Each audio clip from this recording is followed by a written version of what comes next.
On today's first edition, this week a special treat with people who write and deliver the funny stuff. We have Al Franken, formerly of Saturday Night Live, Dave Barry's Guide to Guys, Clifford Stoll's humorous and serious comments about computers and kids, and Leo Laporte looks at a Hollywood CD-ROM.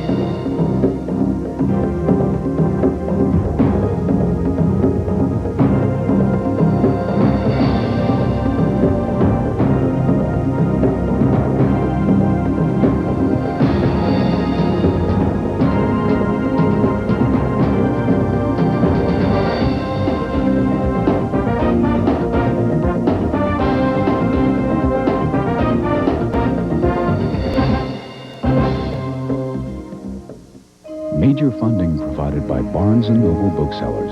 With almost 200,000 titles to choose from, Barnes & Noble is the book lover's second home. Hello, I'm Rita Channon, and this is today's first edition.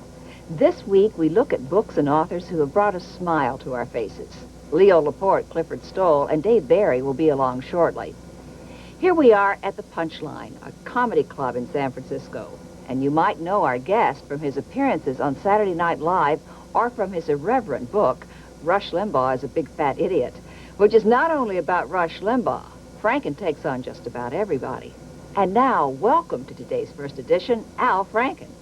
I think we all agree there's far too much negativity in our public discourse, and so I thought I'd just add to it by attacking someone who's built a career on it, and that's what I do. Yeah. And it's a mean book. It's very mean to him, but it's uncompromisingly fair, as I like to say. And I picked Limbaugh because he, probably as much as anyone except for maybe Gingrich, is responsible for this Republican majority in Congress. And the book is really using him as a jumping-off point to talk about what I call the nutcase right. He is popular, but he's slipping. His TV audience is off by like a half. And his radio audience is falling, too. The fatter they are, the harder they fall, is my theory. In his usual grand satirical fashion, Al Franken takes on most of the Republican Party. There's a chapter I wrote about Buchanan called Pat Buchanan, Nazi Lover. Because I met Buchanan in '88. I was doing commentary for CNN. We worked in the same workspace, and he was very nice. I enjoyed talking to him a lot. He was very engaging, and I went back to New York and I told some of my friends, Pat Buchanan is really charming, and my New York friends would go, oh, yeah, well, Goebbels was charming, and I said, no, that's not fair at all, because Goebbels wasn't charming in the least. He was an ill-tempered backbiter, and Goebbels, of course, was, presided over one of the worst genocides in history, and Buchanan has merely spent a large part of his career defending people like Goebbels. Do Republicans have senses of humor? Some do. I think Dole does, actually. And I think he should be, they say his sense of humor is mean or something like that. So, but I think he should just relax and be mean. I saw him at the Pro conference. I talked a little bit about that in the book, and they hate him. Pro people hate Dole because he represents Washington insider. So he spoke, all the Republican presidential candidates spoke there, and he pandered to them the least. He started off by saying, the federal government does good things. And then at one point he said, I'm not perfect. Bob Dole isn't perfect. And then he couldn't help himself because he was getting such a cold reception. He just went, maybe all of you are. What about Newt Gingrich? Limbaugh appears to be a fan. And Newt's fading, and it'll be interesting. I'm hoping that I hope there'll be a majority in the House, Democratic majority in the House. I'd like to see Newt back as minority leader. In the book, I'm a shameless shill for Clinton, in hopes of being invited to dinner at the White House.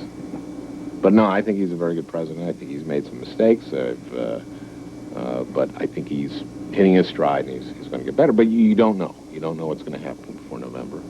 I followed Dole around a little bit in New Hampshire. I went to in Manchester, I went to a VFW spaghetti dinner that he book, and it was a great event because there were actually people who were older than him there. One of the great things about Forbes is that, and this is one of the great ironic things, is that the main focus of his campaign is taxes, and he won't release his taxes. And he's been asked how much he would save. First of all, he was asked how much a middle-class family would save with his flat tax, and he said, it's not the kind of thing you could buy a racehorse with. And of course, all of us have a frame of reference for that. Well, I wanted to ask him how much a racehorse costs, and if a racehorse wins, is that income or capital gains, and what about the stud fees? Can you explain the flat tax to me? Yes, it would mean that on my royalties, I would only pay 17% instead of 39.6%, and which would unleash my creative energies. Most of us first heard of Al Franken when we first heard of Saturday Night Live in the 70s. When Saturday Night Live started in 1975, it was really the dam bursting on our generation and people who grew up watching TV, being able to do satire about current events in television. So it will never be the same because in 1975 we had not been allowed to be on TV before, and the only real comedy that was on was like, Tony Orlando and Dawn or Carol Burnett, which was a very good show. But it was really a different sensibility, and the show Saturday Night Live since then has spawned all sorts of, and great people, spawned a style of humor. A mind like Franken's never seems to stop working, and neither does he. Well, I've been writing, actually, developing a sitcom, which is sort of backstage at Nightline. And I've been working with a guy named John Marcus, who was the head writer and producer of Cosby for 5 years. And he has this totally different set of talents from mine in terms of thinking about this kind of, how to create something that can last for 5 years, and about character, and that's even different from a movie, So that's been slowly working on that, and I think we're making great progress. And I'll be doing another book, another political book, because this seemed to have worked.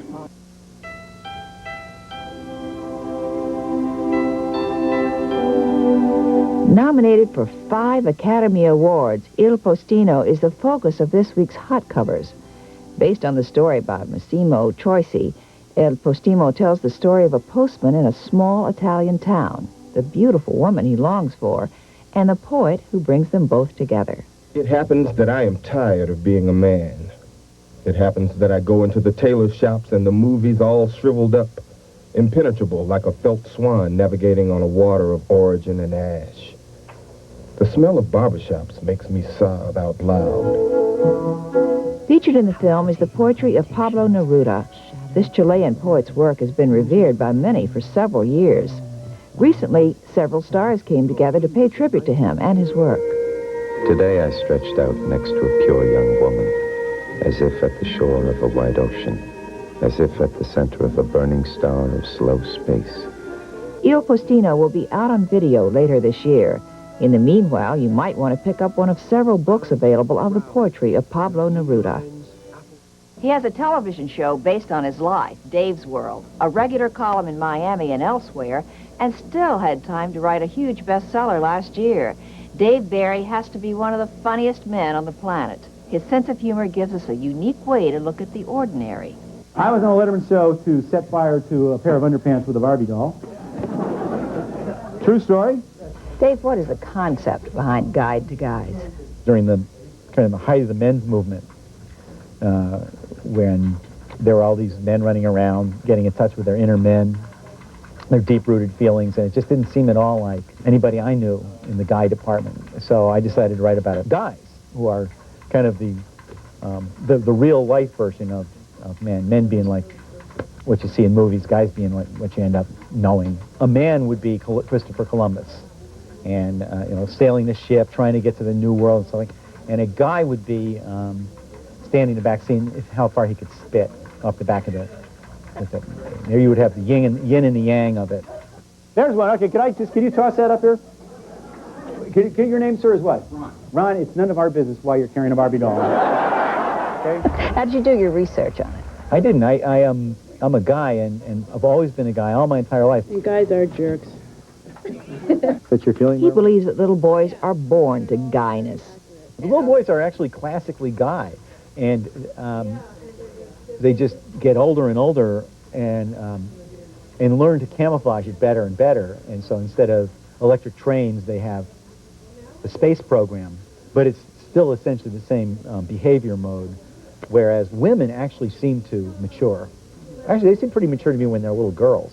I remember taking my son and some friends to a Burger King. I remember this vividly, this moment where I had 3 boys, about 7 or 8 years old, at the Burger King, and there was a woman at a table about 2 tables away who had 3 girls, and they were all eating, but the girls were eating and actually passing napkins to each other and stuff like that, and talking and chatting, and the boys were discovering that if you just tear just a little bit off the ketchup packet and go like this, you can shoot the ketchup at a tremendous distance, and punching and chewing and fighting, and I'm thinking, you know, it's like 2 different species, and I realized that the girls were not only more mature than the boys, but they were more mature than I was, and they were like 7-year-old girls. I think if I'd done any research, there would be a chance that some kind of like serious intent would creep into the book, and then it wouldn't really be a guy book anymore.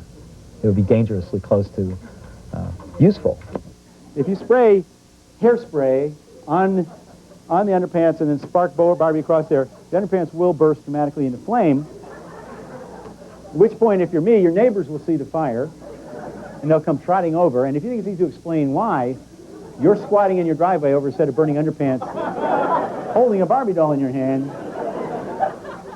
Well, as Barbie would say, I'd love to go to the movies with Midge later.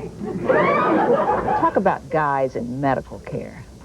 guys really don't like medical care because they know that if they get themselves in a medical treatment situation, at some point the doctor is going to want to check out their prostate. I feel that the medical field should devote all of its resources to coming up with a way to genetically relocate the prostate so that doctors can get to it some way other than the way they're doing now. It should be possibly even like a separate part of your body altogether. You could bring your prostate in a box. What about guys and their kids? So they called me up, knowing I was a newspaper columnist, and asked me, would you like to drive the Ostermeyer Wienermobile for a day? And I said, heck yes. I knew exactly what I wanted to do with the Wienermobile. I wanted to pick my son up at junior high school.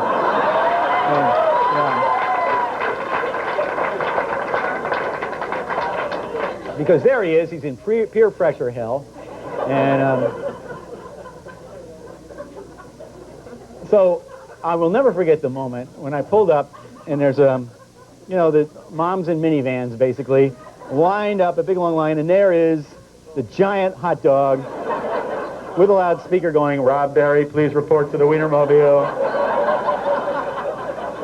And I was fortunate enough to see his face when he made eye contact with the Wienermobile, or Wiener contact, and he was 13, if a 13-year-old could have a heart attack.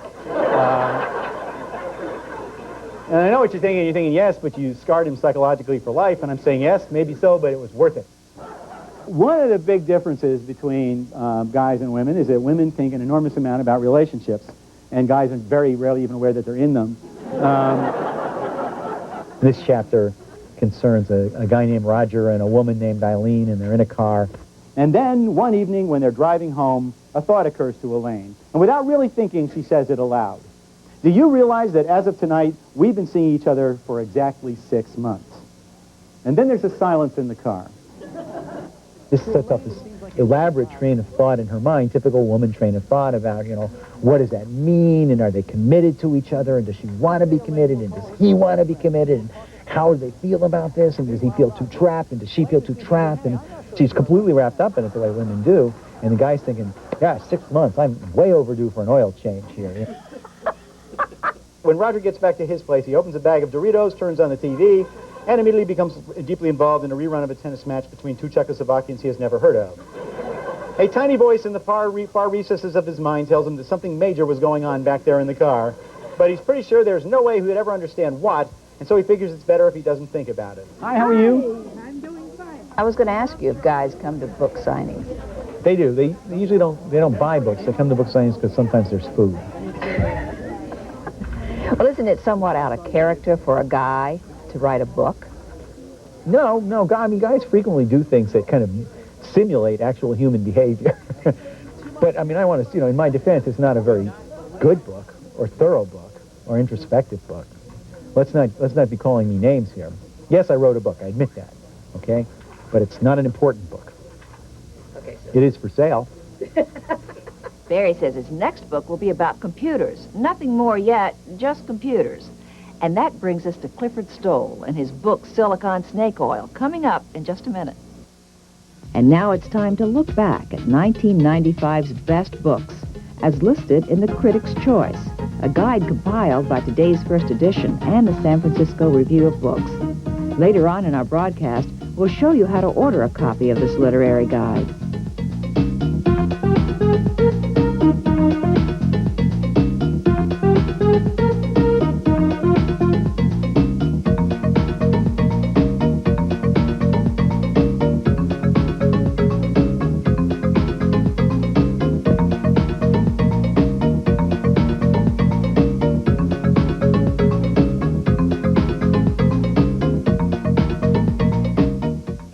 Clifford Stoll gave us one of the funniest interviews of last year when we caught him at a local book signing where he had a lot of fun with the audiences and with us. It's not computers that bother me. It's the culture of computing that gives me the heebie-jeebies. Cliff Stoll is an astronomer and a computer security expert. He wrote the best-selling book, The Cuckoo's Egg, based on his real-life success at tracking a German spy online. Stoll says his latest book is a series of meditations about our increasingly computerized world. Consider, for example, the neighborhood library. It cheeses me off that year after year, we're finding the amount of money going to books, journals, magazines, and newspapers, and librarians going down year after year, while at the same time, the amount of money going up. The one thing that every library is spending more and more money on is CD-ROMs, computers, network connections, and multimedia displays. And it pisses me, it bothers me a hell of a lot. As you might have guessed by now, Stoll does have a taste for the dramatic. Stoll suggests while many children love computers, such high-tech tools may not be the ideal. Instead of expensive CD-ROM programs to teach basic skills, Stoll recommends an old-fashioned method, decidedly low-tech. When a teacher or a parent uses flashcards, they're teaching the same thing that the computer will teach the kid, namely 5 plus 3 equals 8. But there's a subtext there. When the teacher's teaching, when the parent is teaching, showing these flashcards, the subtext is, I care enough about you that I'll spend half an hour or an hour teaching you arithmetic. That arithmetic is important enough. You are important enough in my life that I will spend time teaching you this. What's the subtext when you plop your kid down behind a computer? Go away, kid. Take your mind and plop it into this computer for the next half hour or hour and learn your times table that way. You're not important enough for me to spend an hour teaching. Here's a machine. Go fool around with this machine for an hour. In his cluttered home office in Oakland, California, the computer still powers up each day, but not for the 14-hour stretches that used to be routine, a habit that Stoll says often kept him from plugging into real life. Why is it that I could spend 3 or 4 or 6 hours a day just fooling around the internet, yet miss out on my own neighborhood? What's happening that my computer is taking me away from the things that I love and dropping me kaplunk into a virtual world where nothing is real? I can't touch anything. I can't smell anything. I can't hear birds singing. Stoll has a garden behind his house where he reflects on what is real and important. The final chapter has yet to be written on the global impact of computers, But Stoll hopes his new book will get people thinking, not just computing. Lead a life that's fun rather than leading a life that's online, virtual and non-existent. Does that answer your question? And from that germinated this book, Silicon Snake Oil, which is a most excellent book and is available at essentially all bookstores. Yes, you should buy. Everyone should go out and buy 2 copies of this book. Stoll's book, Silicon Snake Oil, is about a serious topic, computers and children, and he sounds an important alarm. There's an interesting dynamic that happens. I write the book exists, it's the machine, and then the reader reads the book. Elvis doesn't come alive until someone reads that book, and each reader builds a totally separate individual picture of Elvis Cole and Joe Pike and the story that I've told. I'm convinced that once you allow your character to go to film, that actor forever creates a paradigm or perhaps overlays some sort of patina on the books that when people read them thereafter, there's always that little shadow image of who the actor was. And I don't want to do that to Elvis. I'm having too much fun with him the way he is. From the first book that I came out with in 1979, Descent of Man, Hollywood people have been interested in me. But what do they want from me? They want my person and my work. They want me to write a script. They want me to get in on this project. They want me to go to lunch. They want me to smoke cigars. I don't know what they want. And what do they offer me in return? Mere money. And now it's off to Hollywood and our high-tech guru, Leo Laporte. His subject this week is about films, film stars, and how to have it all available in your home on CD-ROM. This is Planet Hollywood, a restaurant owned by movie stars Demi Moore, Bruce Willis, Arnold Schwarzenegger, and Sly Stallone. Fans line up around the block for hours to grab a bite to eat and perhaps a glimpse of their favorite celebrity. I guess everybody loves the movies. But you know, Hollywood's longest-running hit isn't Die Hard or Rocky or even The Terminator. Sorry, Arnold. It's Microsoft Cinemania, now in its 5th year as the movie lover's favorite CD-ROM. And there's a lot to love. Microsoft Cinemania 95 contains 20 film clips, 168 snippets of dialogue. Well, I've wrestled with reality for 35 years, Doctor. Over 100 film tracks. 1,000 stills. Biographies of 4,000 stars. And over 19,000 reviews, including the entire text of Leonard Maltin's movie and video guide, Roger Ebert's video companion, and Pauline Kael's 5001 Nights at the Movies. You'd be hard-pressed not to find something about your favorite movie or movie star.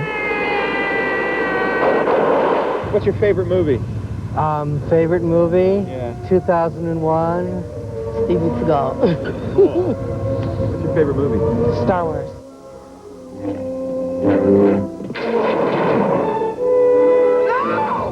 The Wizard of Oz. Toto, I have a feeling we're not in Kansas anymore. But the feature I like best is this. Cinemania suggests. Stuck for a movie to rent tonight? Cinemania can help. Pick a category, pull the handle, and let the computer make a suggestion. Want to know more before you rent? Check the reviews.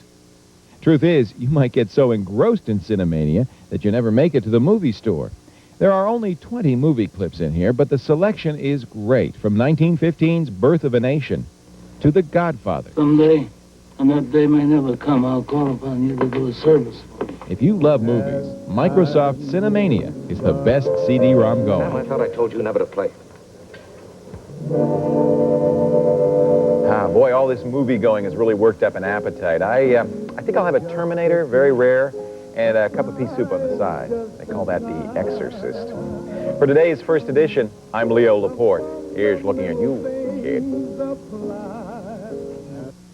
Cinemania is available in most software stores and plays on all PC and Mac CD-ROM formats. Well, that's our program for this week. We've had a number of comments on our comments line asking us to review the books we've covered. This week, Al Franken's Rush Limbaugh is a Big Fat Idiot, Dave Barry's Guide to Guys, Clifford Stoll and his book Silicon Snake Oil, and Cinemania. Remember that we're on the air every week with information about your favorite books and authors. We hope you enjoy the program and that you will share your comments with us on our viewers line. Next week, we'll take a look at British writers Salman Rushdie, Simon Callow in his new book about Orson Welles, Ken Follett's A Place Called Freedom. Leo Laporte will take us on a visit to some of the hottest websites from the British Isles. That's next week on today's First Edition. I'm Rita Channon. We welcome your comments and suggestions here at today's First Edition. Please call our 24-hour comment line at area code 415-437-6696. That's 415-437-6696. We look forward to hearing from you. If you love books as much as we do, you'll want to subscribe to our companion publication, The Review, which aspires to be the definitive guide to the personalities and trends that color our literary scene. A one-year subscription to The Review will bring you 6 issues covering a rich range of authors and titles, from the latest first-time novelists to the most talked-about literary stars. When you order now, you'll receive The Critic's Choice, a compilation of the best books of 1995 as a gift. To order, call 1-800-671-IDEA and have your credit card handy. Major funding provided by Barnes & Noble Booksellers. With almost 200,000 titles to choose from, Barnes & Noble is the book lover's second home. Kites, kids, and Kiwanis come together for some high-flying fun tonight on Living in Iowa. In fact, there are more kites and more fun than you can shake a stick at. Unwind with Living in Iowa tonight at 7:30.